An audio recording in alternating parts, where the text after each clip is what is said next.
channel. So today is a little bit different, but I'm hoping you'll all really enjoy this video because I'm really excited about who I'm next to. We're going to talk about money, savings, renting and debt, because these are a lot of the questions that I get asked on a regular basis. Why not bring someone that knows their stuff, who's written a book? Hi, I'm Laura. I am the author of Money User's Guide, which comes out on Thursday, October the 4th, and it is a personal finance guide covering all sorts of topics from saving and debt to housing, money and love. It's aimed at kind of under 40s, millennials, anybody who feels unconfident about money and would like to know a little bit more.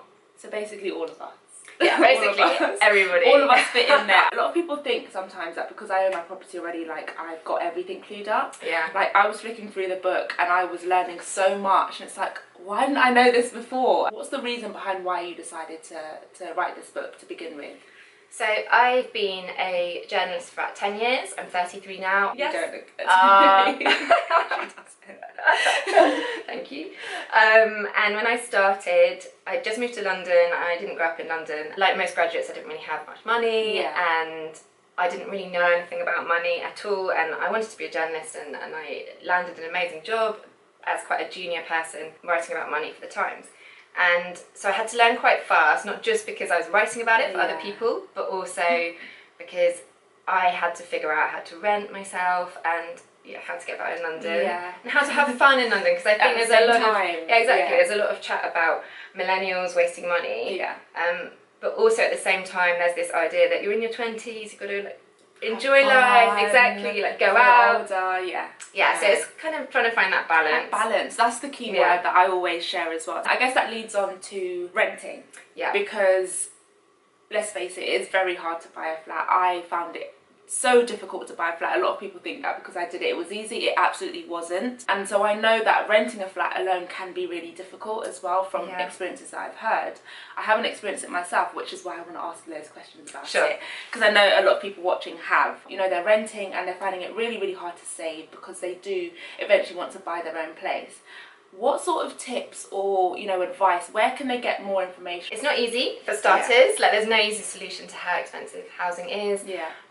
But I think there's quite a lot of ways you can start to think about budgeting and saving. I think if you are interested in trying to buy, you should start to investigate how you would buy before you write yourself off. Because I think there's a lot of reports from us journalists saying, a whole generation is screwed, there's no way you'll be able to buy.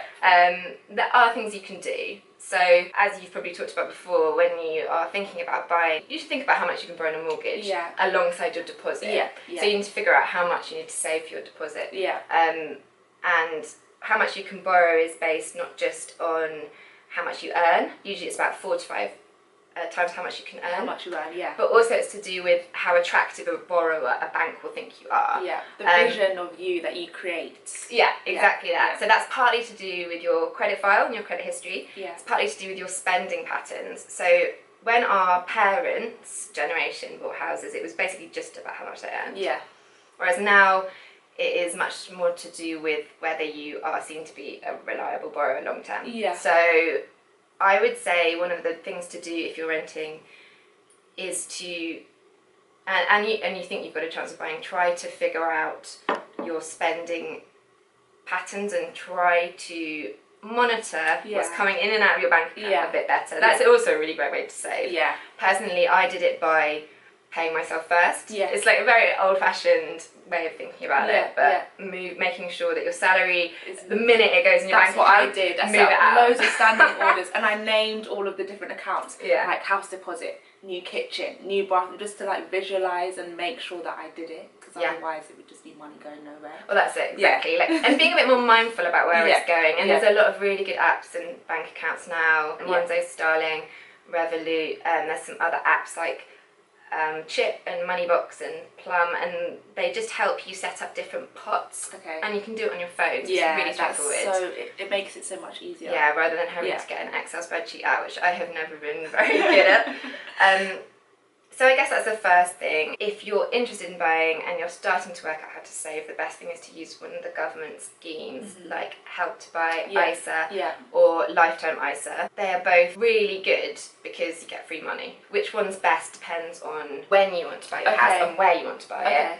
So Help to Buy ISA is really good if you want to buy soon. Okay. So if you've got at least 3 months until you exchange on a house you want to buy, you would be foolish not to put some of your deposit in your Help to Buy, because you get free, basically after 3 months you get £400 free. Yeah. When I mentioned the Help to Buy ISA, I told you guys that I wasn't able to use it because it had just come out, and then I started putting money into it, and then I found a property.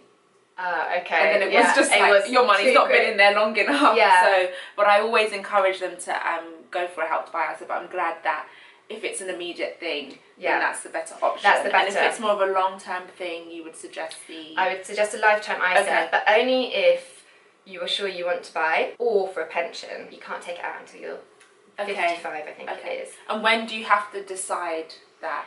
You don't have to decide, you just can't take it out unless you're buying a house. Okay. Or you're 55. That's really good. Without being penalised. So you can take your money out, but you will, so you will. That's quite good. Yeah.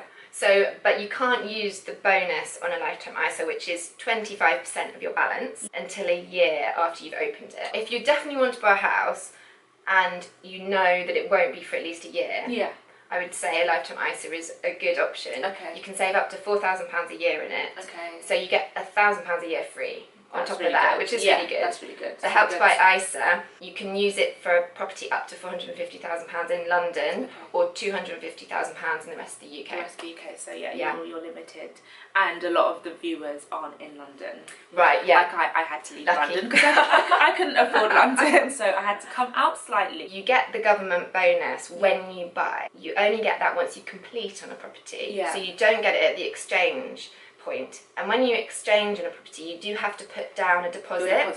So for some people, if they've got a very small deposit and they're relying on that bonus from the government to top it up, you won't actually get it until you've completed. Afterwards. But a lot of solicitors say, don't worry too much about that. You could probably negotiate, but it's worth bearing in mind. Whereas lifetime ISA, you get it up front. A lot of people do say to me, I'm going to get, a Help to Buy ISA, this is going to help me for my deposit, when actually it's more so helping you live afterwards, because let's face it, when I bought my property, my accounts were empty. And that feeling of looking at my account and it was just zero after all those years of saving. So any little really does help after that. To be honest with you, you will appreciate it, but just bear that in mind. So, Laura, credit scores. Yes.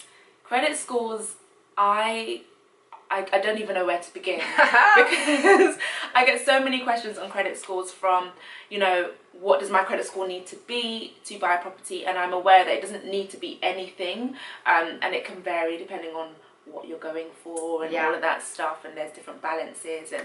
But how does someone that say wants to buy a property that doesn't have a good credit score because they've been living their life, living their best life, and now they're like, actually I want to be serious now, hold on, my credit score is not the best, how do I boost it and get it up, and in a good time as well? There are lots of things you can do. I think one thing that's worth mentioning as well, your credit score can be bad because you haven't had enough debt. So quite a lot of people say to me, hang on, I'm a model borrower, I've never been in debt, and actually that can be really bad. It's a bit like someone asked to borrow some money from you.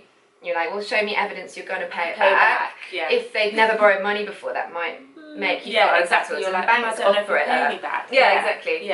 So sometimes the best thing to do is actually borrow a little bit in order, which sounds counterintuitive, but you can borrow a bit to improve your score. To basically show banks that you can borrow responsibly. You are trustworthy. There's quite a big myth about the fact that you have a credit score. This confuses everybody. You don't actually have one credit score. What you have is a credit history or a credit file. And that credit history or credit file is basically a record of all the relationships you've had with companies. That is stored with credit reference agencies. There are 3 in the UK: Call Credit, Experian and Equifax. Now what they do is create a guideline credit score for you. So if you go and look at your credit file, they will give you their own credit score. Their own view. But actually every single lender has its own private bespoke credit score for you. That's why it's so confusing.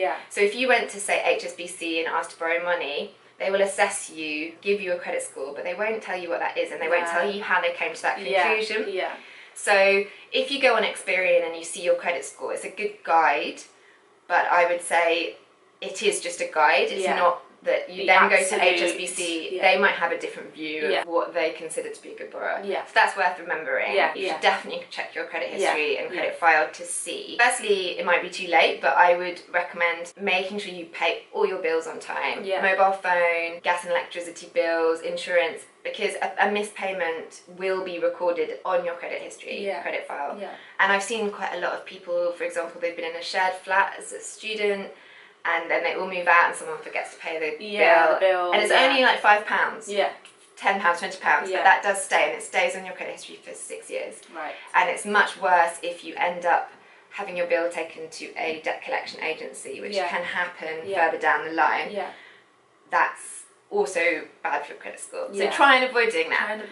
But don't worry too much, because these things fade a bit over the 6 years. So after about 3 years, it starts to have less of an impact. Prevention is better than cure. That's what I always like to say. Everything is in this book, guys. I'm going to leave the link down below as well. The way you've laid it out and everything, it's so clear and simple, the headings, and it's to the point. I want to quickly touch on debts. It could be a phone bill, it could be anything, it could be small, it could be major. How can they work around sort of clearing that debt up? I think first thing, not all debts are the same. And some are much more worrying than others. I think, for example, student loan debt is very, very different to all the other kinds of debt. And people inevitably, because especially people who've been to university since 2012 when tuition fees got so high, they worry that they have this £50,000 of debt. Now, technically that's true, but the way that student debt works is that you only repay it when you earn a certain amount of money. So that debt is income contingent. If you don't earn enough money to repay it, you don't have to repay it. You're ill for a while, you don't have to pay it. Whereas every other kind of debt, doesn't matter. They don't care. They don't care. So if it's a bank or a credit card company and you lose your job, you have to pay it. So I would say, for the purposes of worrying about debt or thinking about clearing debt, separate student loan away. This is terrible confession. I only switched my bank account from my student one, from the bank that I was with in the student this year. I know, so bad. Everyone's guilty of it. Again, look at what they call priority debts and non-priority debts. So priority debts are debts that, if they get out of control, you're in really, really serious trouble. So lose your home, or you can't heat your home, or in worst case, like council tax, you could go to prison if you don't pay it. Rental arrears, if you can't pay your mortgage because you own, that stuff is #1 priority, because if you can't pay it, bad things happen. Other non-priority debts are still really important and can get very expensive, but you shouldn't freak out about them. There are statistics to show that people who are in debt have much higher incidences of anxiety and depression, mental health problems. The two are very closely linked. I would always recommend that people try not to let it affect their health. The worst that can happen, and it's pretty bad, but the worst can happen, it spirals out of control and you can no longer pay it, and it ruins your credit history, and you will struggle to do other things. You shouldn't let it ruin your life. I would say if you're in really problematic debt, so you're really stuck, the best thing to do is go to a debt charity. Something like Step Change are really good. They have a online debt remedy tool where it's completely confidential. You can just go on and talk to somebody about where you're at, and they can help you budget and figure out how you can repay it. Step Change, really shocking, they said most people take about a year to accept that they're in trouble and to go and get help. And they said in 6 months, average people pay about $2,000 extra on their debt. There's no point in saving lots if you've got massive credit card debts. Because the interest rates on debt are much, much higher. I've written in the book an example of if you borrowed £3,000 on a credit card and it had an interest rate of 19%, and you paid the minimum payments of £74 a month. I think I saw this. It would take outraged. I know, it would take you 27 years to repay it. And you'd pay something like £4,000 on top. And it's easy to forget because 20%, 19% doesn't sound that much. And you don't really do the maths, if you're anything like me, terrible at maths. You don't really work out how much that just like chipping away, paying minimum payment is actually costing you. So I would always pay your credit card bill off in full if you can, but if you can't afford that, just pay as much as you can each month. Try not to just pay minimum payment, because it will cost you so much more in the long run. So much more and so much longer. And the other thing is overdrafts. I think I used to be in my overdraft all the time, and you just, again, like, fees don't look that big. It's just a few percentage here and there, a few pounds here and there, but there's quite a lot of research to show that banks charge more in overdraft fees than payday lenders charge. I've learned so much. Laura, you're so, like, knowledgeable. Honestly. So everything that you know is in this book. Everything I know is in the book. Everything that you can share with us is in this book, other than, like, your master plan to, like, I don't know. Take over the world. Yeah, exactly. This book is amazing. I was on the train this morning like, oh my god, I didn't know that. There is always something to learn, and I'm so grateful that I had time with you today. Please can you let everyone know where we can find you as well, if we want to, like, follow you? My Twitter is Laura Whateley. No, that's wrong. My Twitter is @LWhateley, I believe, and my Instagram is @Laura Whateley. And where can we buy this book? All good bookshops. I was going to say that. Amazon, although I love bookshops. Yeah. So maybe buy it at your local bookshop. Like, go support into your local bookshop. I did that the other day. I actually went into it was in Liverpool Street. There was like a little bookshop in there, and I was rushing home, but something in me was like, just stop off and go and have a look. And it was such a nice experience rather than, like, ordering it online. Yeah, I know. It was really nice. You can buy it everywhere. Thank you guys for watching. I'll see you all soon. Bye.